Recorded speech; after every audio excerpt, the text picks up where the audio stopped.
Bonjour, ici le pasteur Joel Spinks et bienvenue à l'émission Vie de foi. Toute cette semaine, nous avons parlé de vie transformée. En fait, nous parlons même de nation transformée. Et nous avons reçu en studio le pasteur Dieubon. Bonjour, pasteur Dieubon. Merci. Ça va bien? Ça va très bien, pasteur Joël. Gloire à Dieu, on est Voilà. content de vous recevoir. Vous êtes un agent de restauration, un agent de transformation dans votre pays, en Haïti. Je rappelle nos amis à la maison que vous êtes pasteur et puis vous avez également des maisons d'enfants et vous êtes aimé de votre peuple et puis aimé ici à l'émission Vie de foi. Gloire à Merci. Dieu. On a passé du bon temps parlant justement comment Dieu transforme encore des vies et puis on a donné l'espoir aux gens qui sont peut-être dans une place stagnante dans leur vie spirituelle et qui peuvent vraiment vivre des changements. Et aujourd'hui, on va parler du rachat parce que Christ nous a rachetés Amen. de la malédiction pour qu'on soit bénis. Et une fois que nous sommes rachetés, là, on devrait vivre des changements, n'est-ce pas? Amen. Donc, je veux vous inviter à partager un peu ce que vous croyez là, concernant le rachat. Pourquoi est-ce que Dieu nous a rachetés? Comment nous pouvons marcher d'une façon libre aujourd'hui? Le mot rachat, c'est un mot légal. C'est un terme juridique, c'est vraiment légal. Ce n'est pas acheter, mais racheter. Oui. Nous étions à lui, Mhm. nous étions pour lui. Mhm. La question qu'on doit se poser, quand on était à lui, comment on vivait? Mhm. Et aujourd'hui, on peut parler de nous sommes rachetés sans se demander comment on vivait Mhm. avant notre esclavage. Mhm. Nous sommes rachetés, nous sommes achetés à nouveau par Christ, par son précieux sang. Mais pourquoi là? Parce qu'il y avait une vie que nous devrions vivre auparavant. Mhm. Il y avait une vie élaborée pour nous auparavant, et cette vie-là n'était pas au rendez-vous parce que le diable nous a contrôlés. Mhm. La manipulation, le mensonge du diable, là, Oui. ça nous fait vivre dans la déception, dans la déprime, dans la pauvreté, dans la maladie. Et Dieu a dit non, c'est pas ça mon plan pour mes enfants. Mhm. J'aimerais que mes enfants vivent dans mon plan originel. Mhm. Alors il a envoyé Jésus, il est venu, il donne sa vie à la croix Oui. pour nous racheter. Pour faire quoi? Afin de vivre la vie qui est dans le plan de Dieu pour nous. C'est ça. Et c'est comme sur le plan naturel. Tu as ton fils là, qui était à la maison. Mhm. Pour une raison quelconque, il est mis en prison. Quand il est mis en prison, vous allez payer pour qu'il soit libéré de la prison. Mais là, il n'est pas libéré de la prison pour venir à la maison, pour être assis à la maison. Pendant que tu es à la maison, tu penses à la vie que ton fils avait l'habitude de vivre avant. Mhm. Il jouait au sport, Oui. il jouait au football, il est parti aller au marché avec toi, il voyage avec toi. Maintenant, il est en prison, il a perdu cette liberté. Et là, tu penses à ça. Tu as besoin de voir ton fils être capable de voyager avec toi, de faire des exploits avec toi. Et là, ça te casse. Tu dis là, je vais payer pour sa liberté. Alors, tu payes pour sa liberté pour qu'il soit capable de vivre la vie qu'il vivait avant d'être mis en prison. Mhm. C'est pourquoi tu as payé pour sa liberté. Oui. Alors, Jésus a payé pour notre liberté par son sang, pour que la vie que Dieu a prévue pour nous, qui est une vie libérée de la maladie, Mhm. libérée de la pauvreté, libérée de la confusion et de la déprime, Oui. que nous soyons capables de vivre cette vie-là. Et c'est ça le but de nos rachats. Ce n'est pas juste une histoire, nous sommes rachetés, gloire à Dieu, on ne va pas aller en enfer, on va au ciel, c'est bon, nous allons au ciel, mais il y a une vie Oui. qui est dans le canevas de Dieu. Mhm. Et le rachat, c'est pour ça. Alors, quand Dieu nous a rachetés, Mhm. alors là, nous sommes en train de vivre la même vie. C'est ça. En fait, quand on étudie un peu la Genèse, on voit quand Dieu a créé l'être humain, il avait une relation avec Adam. Nous savons qu'Adam marchait avec Dieu, Dieu marchait avec Adam. Ils avaient vraiment cette communion, cette intimité. Amen. Dieu avait placé Adam dans le jardin d'Éden, dans un beau pays de délices. Amen. Et puis, comme nous avons été rachetés de la malédiction, nous avons été rachetés pour vivre à nouveau dans le jardin d'Éden. Absolument. Et puis un jour, nous vivrons dans le paradis certainement, mais même aujourd'hui, spirituellement, nous pouvons commencer à vivre vraiment comme Adam vivait autrefois et même encore mieux. Donc, on peut être restauré dans notre relation avec Dieu, avoir vraiment cette proximité avec le cœur de Dieu, même avoir la pensée de Christ et avoir même son onction de multiplication dans nos vies. Parce que Amen. Dieu a créé l'être humain et la première chose qu'il a déclarée, c'était les paroles de bénédiction. Soyez bénis, soyez féconds. Amen. Et puis, on devrait voir ça dans la vie des enfants de Dieu. Donc, cette onction de bénédiction, cette onction de multiplication Amen. devrait être là. Donc, on devrait porter beaucoup de fruits pour la gloire de Dieu. Donc, finalement, tout ce que Adam, le premier homme, a perdu, bien, Christ a racheté. Donc, on devrait s'attendre de vivre comme dans le Jardin d'Éden, n'est-ce pas? C'est ça, c'est Ouais. ça. On a besoin de savoir quel est le plan originel de Dieu pour nous. Mhm. OK, nous sommes rachetés, mais pourquoi nous sommes rachetés? Oui, Quel est le plan de Dieu pour notre vie? C'est Et là, ça. ils sont nombreux à aimer Dieu sans savoir son plan pour sa vie. c'est ça. Ils sont accros à une petite vie misérable et moustique. Pourtant, Dieu, il a un grand plan. Il a un grand plan qu'on ne peut pas imaginer. Dieu, il est extravagant. Absolument. Il n'y a pas de pénurie, il n'y a pas de galère, il n'y a pas de manque. Dieu, il est extravagant. C'est C'est ça. de savoir pourquoi il nous a rachetés et quel est son plan pour notre vie et comment entrer dans ce plan. Pour entrer dans ce plan, c'est par la relation avec lui. On doit passer par là, par la communion avec lui, par la nouvelle naissance. Et après, la suite va suivre. C'est Mais ça. c'est là le départ. Je me souviens, je vais lire un texte dans Genèse, le texte qu'on vient de mentionner, parce qu'à la maison, ça va vous aider aussi, voir la parole de Dieu. Genèse 1, verset 26. Amen. Et puis, je vais vous parler de la bénédiction et comment cette bénédiction va vraiment toucher tous les domaines de vos vies. Donc, dans Genèse 1,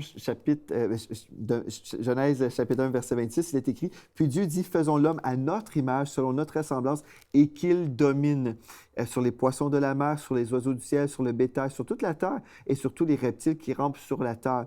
Dieu créa l'homme à son image, il le créa à l'image de Dieu, il créa l'homme et la femme. » Au verset 28, Dieu les bénit. Béni. Voilà, et Dieu leur dit... Soyez féconds, multipliez, remplissez la terre et assujettissez-la et dominez sur les poissons de la mer, sur les oiseaux du ciel et sur tout animal qui se meut sur la terre. Donc, on voit Dieu les bénit et il a dit multiplier. Une des choses que j'aimerais mentionner, c'est, j'étais en Côte d'Ivoire il n'y a pas si longtemps et puis j'ai eu le privilège de prêcher dans une prison. Et puis justement, on a parlé de prison. J'étais là-bas et puis j'ai parlé aux prisonniers. J'ai dit, écoutez, vous êtes ici en prison, mais vous pouvez devenir des hommes libres Amen. aujourd'hui même. Amen. Parce que des fois, on est physiquement limité par des barreaux, mais on peut être spirituellement libre. Et puis j'ai prêché la bénédiction en prison. Amen. Et comment ils pouvaient être bénis dans leur relation avec Dieu et même changer le climat spirituel de la prison. Et j'ai mentionné justement un témoignage que j'avais entendu à partir des États-Unis où il y avait des prisonniers où ils se sont vraiment donnés à Dieu et puis ils ont commencé à prêcher l'Évangile et au lieu d'avoir des crimes qui se poursuivaient en prison, ils ont démarré des stations de radio pour la prison. Ils ont démarré des églises en prison. Et puis finalement, les prisonniers, je pense qu'il y avait 5000 prisonniers, quelque chose comme ça. C'était des milliers de prisonniers, mais ils avaient comme un village de bénédiction. Et vraiment, les gens étaient en prison. Oui, les hommes étaient emprisonnés, mais ils vivaient la gloire de Dieu. Et puis, le crime avait cessé. C'était vraiment le ciel sur la terre en prison. Wow. Et on se dit, mais est-ce possible? Oui, c'est possible si on Amen. croit dans la bénédiction, la puissance Amen. de la bénédiction. Et donc, Dieu bénit. Et la Yes. bénédiction, il n'y a rien qui peut empêcher la bénédiction. Amen. Même les barreaux ne peuvent pas empêcher la Amen. bénédiction de Dieu. Amen. Donc, Amen. quand nous sommes bénis, bien, ça commence toujours, cette bénédiction commence toujours dans notre esprit. Et après, on commence à croire et à être transformé dans notre pensée, transformé dans nos gestes aussi. Évidemment, ils ont quitté le chemin de la malédiction, la Amen. rébellion et tout ça, mais ils ont vraiment accepté le Seigneur. Ils prêchaient à la radio. Et puis finalement, Wow. la prison a vécu un réveil. Donc, je crois, c'est ça que Dieu veut faire, n'est-ce pas? Donc, si Dieu n'est pas limité par une prison, à plus forte raison, on peut croire pour une nation. Dieu n'est pas limité par les gouvernements. Non, Rien ne peut empêcher l'Esprit de Dieu d'agir et de toucher les gens. on ne doit pas se laisser intimider. Mhm. Intimider Amen. par les circonstances et les situations. Il faut croire dans la parole de Dieu, dans la puissance de Dieu. C'est ça. Et Dieu veut racheter beaucoup plus d'hommes et beaucoup plus de femmes. Oui. Et c'est vraiment une saison de rachat. Amen. C'est constant, c'est à la permanence C'est ça. pour que nous puissions vivre la vie que Dieu a préparée pour nous à l'avance. Mhm. Comment vivre comme des enfants de Dieu. C'est ça. Donc, on parle de l'esclavage à la liberté aujourd'hui. On peut être, en fait, libéré. Comme on parle de prisonnier, quelqu'un peut être libéré légalement. La porte est ouverte, les barreaux sont disparus, et puis voilà, la personne est libre. Mais pourtant, il y a des gens qui demeurent dans leur prison, quand même. Ils ont été illégalement libérés, vous pouvez partir, ils ont entendu la parole de liberté, la bonne nouvelle, vous êtes libre aujourd'hui. Mais pourtant, il y a encore des chrétiens qui vont vivre dans la malédiction, ils vont vivre dans la dépression, comme vous dites. Ils vont vivre limités totalement. Et est-ce que vous avez une parole pour ces gens-là? Amen. Ça, c'est vraiment ce même concept de liberté naturelle. Mhm. Comme j'avais dit, quelqu'un qui était libre auparavant, maintenant il est mis en prison. Ouais. Il peut quitter la prison et entrer dans sa maison, être assis dans sa maison, il est encore en prison. Il est là, dans sa maison, il est encore en prison. il a seulement changé de zone, Mhm. changé de cellule. Oui. On peut faire de sa maison une prison tant qu'on ne reprend pas ce qu'on avait auparavant. Mhm. Dis-moi, j'avais 10 000 dollars à la banque et là, on me met en prison. Et j'ai quitté la prison, je suis arrivé à la maison, j'ai parlé comment est-ce que la prison était bizarre. J'ai raconté l'histoire d'une vie prisonnière pendant 40 ans, pendant 10 ans, sans dire où sont mes 10 000 dollars. Mhm. Et j'avais 4 maisons.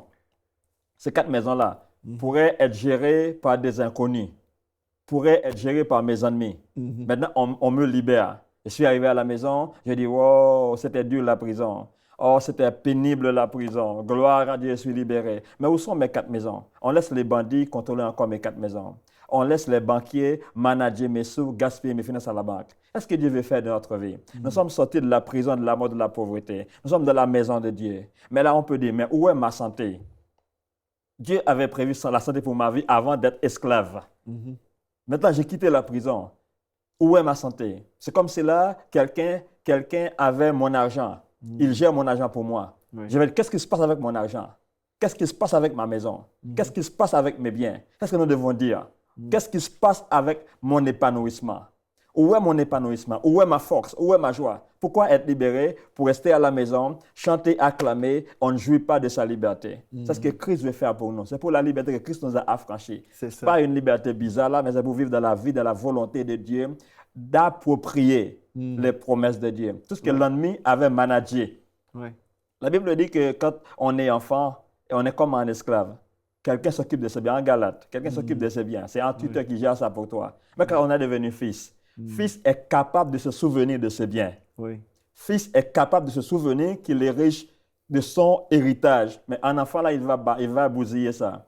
Nous devons être des fils pour être capables de nous souvenir de nos héritages en Jésus-Christ. Afin de prendre tout ce que les tuteurs, les ennemis, les bandits contrôlent aujourd'hui et d'amener ça dans notre vie pour bénir le royaume de Dieu. C'est pour ça, quand on est béni, on bénit l'œuvre de Dieu. Ce n'est pas pour dire, voilà, bon, voilà, je suis millionnaire. J'ai 10 000 maisons. J'ai un avion. J'ai tout ça là. J'ai fait le tour du monde. Mais on est béni pour bénir le travail de Dieu parce que les païens ne vont pas financer l'œuvre de Dieu. Le gouvernement humain ne va pas financer l'œuvre de Dieu. C'est à nous de le faire là. Mais comment elle fait là? C'est de vivre dans notre liberté. Oui. Quelqu'un qui est malade, qu'est-ce qu'il peut faire là? Moi, là, je suis au Canada maintenant. J'étais malade. J'ai un cancer là. J'ai un problème. Je suis à l'hôpital. Qu'on fait pour venir ici pour aller au monde entier? On a besoin d'être libéré de la maladie afin de pouvoir transmettre la parole de Dieu. Si on veut être libéré pour ses propres biens, moi je suis guéri, gloire à Dieu, on n'a fait rien avec sa guérison, il y a un problème là. On est guéri afin qu'on soit un témoignage, afin qu'on soit dans sa mission. Amen. Si on est malade, on ne peut pas accomplir sa mission. Si on est pauvre, on n'a pas d'argent et on ne va pas pouvoir bien manger, on va être bizarre, on va être faible. Et c'est pour ça là, on doit être béni pour la gloire du royaume de Dieu. C'est ça. Donc, on doit vraiment se mobiliser. C'est pas assez d'aller à l'église, de chanter des chants, j'ai été racheté et je fais rien finalement. Je rentre à la maison et puis je vis ma petite vie chrétienne. C'est vraiment pas ça la petite vie chrétienne. La vie chrétienne, c'est vraiment une vie d'une personne qui a été rachetée et qui connaît son héritage. Absolument. Et qui prend du territoire. Qui prend du territoire. Oui, donc si tous les enfants de Dieu qui écoutent cette émission aujourd'hui, si on peut se réveiller et dire, OK, j'ai été racheté à un grand prix, et pour un but précis, ce but-là, c'est de prendre du territoire pour Dieu. Une des choses que Dieu m'appelle à faire, c'est briller justement et de proclamer la liberté Amen. au monde entier. entier. Donc, je dois proclamer que Jésus a tout payé à la croix et on peut vraiment être libre et parler aussi aux opprimés, parler à ceux qui sont encore dans des prisons spirituelles et libérer des captifs au nom de Jésus. Donc, on doit se lever. Et je crois que c'est tellement important qu'on passe de l'esclavage à la liberté, mais ensuite aussi se reproduire. Oui, et amen. il y a un texte en parole de Dieu que j'aimerais lire ensemble dans Matthieu 28. Et on va aller au verset 19. Il est écrit « Allez, faites de toutes les nations des disciples. » Remarquez le mot « les nations ». Hein? « Allez, faites de toutes les nations des disciples, les baptisant au nom du Père, du Fils et du Saint-Esprit, et enseignez-leur à observer tout ce que je vous ai prescrit. » Donc, une chose importante, Dieu nous dit « allez ». Bon, Jésus nous a dit « allez, faites de toutes les nations des disciples », mais ensuite, enseignez-leur. Donc, on doit faire quelque chose. Oui, Nous sommes sauvés par la grâce, par le moyen de la foi. Cela ne vient pas de vous, c'est le don de Dieu. Ce n'est point par les œuvres afin que personne ne se glorifie. Donc, nous savons que oui, nous sommes sauvés par la grâce, une faveur non méritée. Mais une fois que nous sommes sauvés, Dieu s'attend que nous allons faire quelque chose. Amen. Parce que dans Éphésiens 2, 8, 9 et 10, surtout verset 10, il est écrit que Dieu a préparé des œuvres à l'avance. Amen. Donc, Dieu veut qu'on fasse quelque chose. Il ne nous a pas simplement sauvés pour demeurer à la maison et regarder des émissions à la télévision, n'est-ce pas? Non, Dieu non. nous appelle à vivre et briller pour son nom. Donc, Dieu nous appelle à faire de toutes les nations des disciples. Et ça peut changer même notre façon de voir les choses, hein, cette pensée-là. Si j'imagine, OK, ben, je dois gagner des âmes, oui, mon voisin, ma voisine, c'est bien, déjà là, c'est bien. Mais quand on comprend que l'Église du Seigneur Jésus a cet appel divin de faire de toutes les nations des disciples, ceci veut dire, je dois travailler jusqu'à temps que le Canada soit sauvé. Amen. Il y a des Amen. gens qui vont dire, oui, mais on sait qu'il va y avoir bon, toutes sortes de défis. Je sais aussi qu'il y a des gens qui vont marcher dans le péché, peu importe si on prêche. Peu importe, nous, on ne peut pas contrôler les gens, mais on peut contrôler notre propre vie. Notre propre vie. Hein, Amen. c'est ça. Donc, Amen. si Dieu dit, allez, faites. Bon, allez, premièrement, je dois dire, oui, je vais y aller et faire de toutes les nations. Bien, je vais travailler dans ma nation. Premièrement, je vais commencer dans ma nation et je vais prêcher dans ma nation et au-delà, comme vous faites, vous prêchez en Haïti, mais vous allez au-delà et vous prêchez la bonne nouvelle. Et là, oui, on va baptiser et enseigner. Parce que Dieu, après, pour faire des disciples, il faut enseigner le peuple Amen. de Dieu. Yeah. Et c'est là où on a eu un problème pendant des années. On a fait des disciples, et surtout, je pense en Haïti, vous l'avez mentionné dans des émissions précédentes, on a prêché la bonne nouvelle, mais après, on a laissé les bébés spirituels mourir. Parce qu'on n'a pas donné l'enseignement. Et puis finalement, on a des gens qui deviennent religieux, qui n'ont aucune formation ministérielle. On a des pasteurs qui ne connaissent pas la parole de Dieu. Finalement, on se retrouve avec des chrétiens qui sont vraiment malades spirituellement. Là. Donc, Dieu veut qu'on puisse enseigner le peuple de Dieu dans les lois spirituelles qui fonctionnent partout. Donc, nous avons été rachetés pour un but. Il y a un texte aussi en parole de Dieu qu'on pourrait lire ensemble dans 1 Corinthiens chapitre 6 et au verset 20. Il est écrit « Vous avez été rachetés à un grand prix. Glorifiez donc Dieu dans votre corps et dans votre esprit qui appartient à lui. C'est ça, je pense aussi, on peut élaborer sur ce fait que nous avons été rachetés, mais nous appartenons aujourd'hui à Dieu. Donc, ça devrait faire une différence, n'est-ce pas, dans la façon que nous allons nous comporter. Nous sommes rachetés pour vivre pour lui. Oui. Parce que quand on vit pour lui, il va pouvoir nous influencer notre monde. C'est pourquoi il a dit allez faire toutes les nations, c'est tous les systèmes de ce monde. Oui. Alors, si on est satisfait avec son pays sur le plan économique, gouvernemental, et là, on ne doit pas évangéliser. Parce que quand on évangélise, on met les hommes qu'il faut à la place qu'il faut. Oui. Quelqu'un qui a la crainte de Dieu, qui dirige une nation, Oui. il ne va pas sacrifier les bébés. Non, c'est ça. Il ne va pas financer les gangs. Mais là, s'il n'est pas sauvé, qu'est-ce qu'il va faire là? Et c'est au travers de la parole qu'on libère les nations. Ce n'est pas seulement on est sauvé, on va au ciel, mais on est encore sur la terre. Comment vivre en paix dans un pays là qui est rempli par de gangs, là, qui finance les gangs? Ce sont ceux qui ne sont pas sauvés. Ceux qui n'ont pas Dieu en soi, qui cherchent une autre origine. Ceux qui sont égarés de la voie de Dieu. Si on aime la façon dont le monde fonctionne, si on aime la façon que son pays fonctionne, on doit être assis dans sa maison. Mais la parole de Dieu, à travers de l'évangélisation, des campagnes d'évangélisation, transforme les vies et les hommes transforment leur entourage. Je suis un homme marié. Je n'ai pas Christ dans ma vie. Je suis brutal. Et là, ma maison souffre, ma maison est malade parce que je traite ma maison bizarrement. Oui. Quelqu'un est venu là me prêcher l'évangile, je donne mon cœur à Dieu. La parole transforme ma vie. Ma maison est en paix. Si on veut transformer les foyers, on veut transformer les mariages, c'est à travers la parole de Dieu. On veut transformer les business. On voit beaucoup de corruption dans les business. Comment faire pour changer ça? À travers l'évangélisation, faire de toutes les nations, changer tous les systèmes de ce monde. Comment les faire là? Ce n'est pas à travers des manifestations des rues.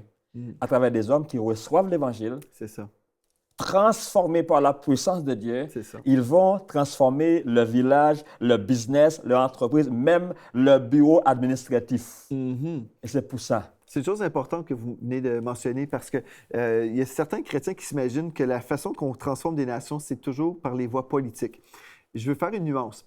Je crois qu'il y a des gens qui sont appelés, des enfants de Dieu qui sont appelés à œuvrer dans le monde politique, certainement. Oui, c'est partout dans la parole de Dieu, nous retrouvons des rois chrétiens, des rois de Dieu plutôt. Et puis, on doit comprendre ça. Mais je ne crois pas que c'est le rôle de l'Église d'être en politique. Donc, il faut faire la distinction. Parce qu'il y a des gens qui s'imaginent, OK, bien là, on veut changer telle loi, donc on va aller dans les rues, on va faire ceci, cela. Et puis, des fois, les gens vont mettre des efforts sur les choses extérieures, oubliant que l'homme charnel ne reçoit pas les choses de l'Esprit de Dieu parce qu'elles sont spirituellement discernées. Donc, on doit premièrement prêcher la croix. Comme on revient à la première émission. Donc, on prêche la croix, la personne est sauvée, le voile est enlevé, la personne peut discerner ce qui est bien de ce qui est mauvais, et la personne se laisse transformer par le renouvellement de l'intelligence en lisant la parole de Dieu. Donc, on voit le changement arrive comme ça. Mais si on essaie de faire raisonner une personne qui est perdue et dire l'avortement, par exemple, l'avortement, c'est mauvais, c'est mauvais. La personne a sa façon de voir les choses. Elle n'est pas sauvée, elle n'est pas régénérée. Cette personne-là est un animal spirituel, mais en tout cas, c'est ça qu'on retrouve. L'homme charnel ou l'homme animal ne reçoit pas les choses de l'Esprit de Dieu. Donc, si la Bible dit que cette personne ne peut pas recevoir les choses de Dieu, pourquoi sommes-nous là en train d'essayer de convaincre des gens? Dieu ne nous appelle pas à convaincre, mais le Saint-Esprit va convaincre de péché, de justice et de jugement. Donc, la personne va recevoir le salut et là, sa façon de voir les choses va changer. Amen. Mais pour nous, on peut croire aussi que cette personne qui devient un enfant de Dieu peut aussi recevoir un mandat de Dieu pour être le premier ministre du Canada, par exemple. Oui, cette personne-là peut prendre une position élevée et avoir l'appel de Dieu en tant que bon, peu importe, politicien. Amen. Et cette personne-là, oui, va influencer pour le bien. Mais le rôle de l'Église, ce n'est pas de prendre la place du politicien. Non. Le rôle de l'Église, c'est de prêcher l'Évangile. Amen. C'est ça. Et là, les vies sont transformées. Je pense que si on ne comprend pas ça, les gens peuvent écouter toute cette série et s'imaginer qu'on est en train de dire on doit reprendre le gouvernement. Non, et non, c'est pas ça. On prêche l'Évangile, les vies sont transformées. Et là, les transformés prennent des positions d'autorité aussi et transforment également à leur tour. Absolument. Quelqu'un qui est transformé, il transforme son entourage. C'est ça. S'il dirige en business, ça va être fait selon la volonté de Dieu. C'est ça. S'il dirige une famille, c'est la famille de Dieu. Il dirige en une position ministérielle, ça va être le reflet de Dieu. C'est ça. Mais là, il n'est pas sauvé. Tout ce qu'il dirige reflète son état de non sauvé. Et c'est ce que nous sommes en train de dire là. C'est ça, exactement. Bien, gloire à Dieu. J'aimerais ça, en terminant cette émission, qu'on puisse passer un peu de temps ici à parler aux personnes qui n'ont pas encore fait de Jésus le Seigneur de leur vie. On a parlé de vie transformée, mais il y a des gens à la maison qui ne sont pas encore transformés. Et Dieu ne vous a pas oublié. Il a envoyé son Fils Jésus mourir sur la croix pour payer votre dette de péché. Amen. Et vous pouvez lui céder votre vie. Vous savez, ce n'est pas compliqué. Ça ne vous coûte rien. C'est vraiment gratuit. Ce don de la vie éternelle, c'est justement ça. C'est un don que vous pouvez recevoir. La Bible nous dit que ce n'est point par les œuvres afin que personne ne se glorifie. La religion enseigne que vous devez faire quelque chose pour recevoir le don de la vie éternelle. Mais si vous devez faire quelque chose, ce n'est plus un don, mais c'est un salaire. Absolument. Et vous savez, vous devez écarter la pensée de la religion pour venir à la parole de Dieu. La Bible nous dit que Dieu vous aime avec un amour éternel. Il a fait le don de la vie éternelle à tous ceux qui veulent recevoir ce don. Et aujourd'hui, la question s'impose à vous. Voulez-vous donner votre vie au Seigneur Jésus? Croyez-vous qu'il est mort sur la croix pour payer votre dette de péché? Si vous croyez qu'il est mort et ressuscité d'entre les morts, vous prouvant qu'il est victorieux, aujourd'hui, on va se réjouir avec vous. Une chose importante que vous devez faire, bon, vous pouvez comprendre, oui, Jésus a tout payé à la croix pour que je sois pardonné. Mais vous devez également réaliser que vous êtes un pécheur en besoin du Sauveur. Amen. Si vous ne réalisez pas que vous êtes pécheur, bien, vous ne pouvez pas recevoir le don de la vie éternelle qui nous vient du Sauveur. Mais si vous pouvez être sauvé, c'est parce que vous avez besoin d'un Sauveur. Et puis aujourd'hui, on veut vous inviter à donner votre vie au Seigneur Jésus. Vraiment vous abandonner entre ses mains et lui dire « Je te donne ma vie ». Et si vous êtes prêts aujourd'hui, on va prier une prière avec vous. Peut-être, Pasteur John, vous pouvez prier et je peux répéter avec vous, après vous. Et puis, nos amis à la maison, vous pourrez prier en même temps comme nous prions. Donc, juste une prière de consécration où on s'abandonne entre les mains de Dieu. Et je crois que votre vie va être totalement transformée. Comprenez, ceci, c'est vraiment un don gratuit. Et par la suite, là, vous allez faire des bonnes choses, mais ce n'est pas pour gagner votre ciel, parce que votre ciel vous est donné gratuitement. Amen. Mais c'est par reconnaissance qu'on va servir Dieu. C'est vraiment par amour pour lui. Mais on comprend que le don de la vie éternelle est justement un don. Il vous offre aujourd'hui la vie éternelle. Il veut vous inviter à passer de la mort spirituelle à la vie spirituelle, à la vie éternelle. Vous allez passer des ténèbres à son royaume de lumière. Et c'est disponible pour vous aujourd'hui. Vous avez simplement à prier. Ce n'est pas compliqué, comme j'ai dit, mais Jésus a payé et c'était très, très, très difficile pour lui. Il a payé au prix de sa vie. Alléluia. Pour nous, c'est facile. On dit, oui, je te donne ma vie. C'est une prière. Mais Jésus a payé un prix qui lui a coûté sa vie. Donc, on ne doit pas mépriser et dire, c'est rien. Non, c'est tellement précieux. C'est le don de la vie éternelle. Et aujourd'hui, on va prier ensemble. Amen. Si on peut juste répéter après moi là où vous êtes, c'est vraiment un moment de très spécial. Seigneur Jésus, Seigneur Jésus, j'admets que mes efforts ne m'emmènent nulle part. j'admets que mes efforts ne m'amènent nulle part. J'admets que mes efforts me foncent dans la noyade. J'admets que mes efforts me foncent dans la noyade. J'essaie beaucoup de choses dans ma vie J'essaie beaucoup de choses dans mes vies pour m'apporter de la joie, pour m'apporter de la joie, mais ça ne marche pas. mais ça ne marche pas. Aujourd'hui, Aujourd'hui, j'ai écouté ta parole j'ai écouté ta parole et j'admets que c'est ton effort et j'admets que c'est ton effort qui peut me libérer. qui peut me libérer. C'est l'œuvre parfaite C'est l'œuvre que parfaite tu as accomplie à la croix que tu as accomplie à la qui croix peut me libérer qui peut me de libérer toutes mes frustrations, de toutes mes de frustrations, tous mes efforts. de tous mes efforts. Père, je me remets à toi aujourd'hui Père, je me remets à toi aujourd'hui et je te dis, et je te dis, prends mon cœur, prends mon cœur, accomplis ton plan accomplis ton plan au travers de moi. au travers de moi. J'en ai assez de moi-même. J'en ai assez de moi-même. J'en ai assez de mes efforts. J'en ai assez de mes efforts. J'en ai marre de ma vie personnelle. J'en ai marre de ma vie personnelle. J'en ai marre d'une vie déprimée. J'en ai marre d'une vie déprimée. J'en ai marre d'une vie manque d'enthousiasme. J'en ai marre d'une vie manque d'enthousiasme. J'ai besoin de toi. J'ai besoin de toi. Père, j'ai besoin de toi. Père, j'ai besoin de toi. Je suis comme le fils prodigue Je suis comme le fils prodigue qui retourne qui dans retourne ta maison. dans ta maison. Merci, Père, Merci de m'avoir Père, accueilli de m'avoir et accueilli accepté. et de m'avoir accepté. Prends mon cœur, Prends mon cœur. prends ma vie, Prends ma vie. transforme-moi Transforme-moi pour ta gloire, pour ta à gloire, ce que je sois à ce que je sois un agent de transformation un agent de pour transformation libérer ma famille, pour libérer ma famille, libérer mon environnement mon et environnement libérer ma nation. et ma nation. Au nom de Jésus. Au nom de Jésus. Amen. Amen. Gloire à Dieu. Amen. Amen. Merci, Pasteur John, d'avoir été là aujourd'hui. Merci à vous Alléluia. d'avoir été là. Je suis tellement content pour tous ceux qui ont fait de Jésus le Seigneur de leur vie Alléluia. aujourd'hui. Vous savez, c'est simple, c'est une prière qui vient du cœur, une prière sincère. Et si vous avez fait cette prière, contactez-moi en écrivant à videfoi@enseignemoi.com, videfoi@enseignemoi.com. Et dites-moi que vous avez donné votre vie à Jésus Amen. aujourd'hui. On va vous référer aussi à une formation qu'on veut vous offrir, le disciple victorieux, qui va vraiment vous aider à vous enraciner dans les voies de Dieu. Donc, écrivez-moi encore une fois, videfoi@enseignemoi.com. Et puis, on va se réjouir avec vous. Et puis, on va vous écrire et vous aider à prendre les prochains pas dans cette vie victorieuse. Merci encore une fois d'avoir été là. On a passé du bon temps ensemble dans la parole de Dieu en parlant de cette transformation qu'on peut vivre personnellement et même au niveau de notre nation. Amen. Gloire à Dieu. Et merci aussi à vous d'avoir été là tout au long de cette semaine. Et d'ici à la prochaine fois, soyez richement bénis. Cette émission est rendue possible grâce au précieux soutien des partenaires d'Enseigne-moi Canal International. Retrouvez tous nos programmes sur enseigne-moi.com.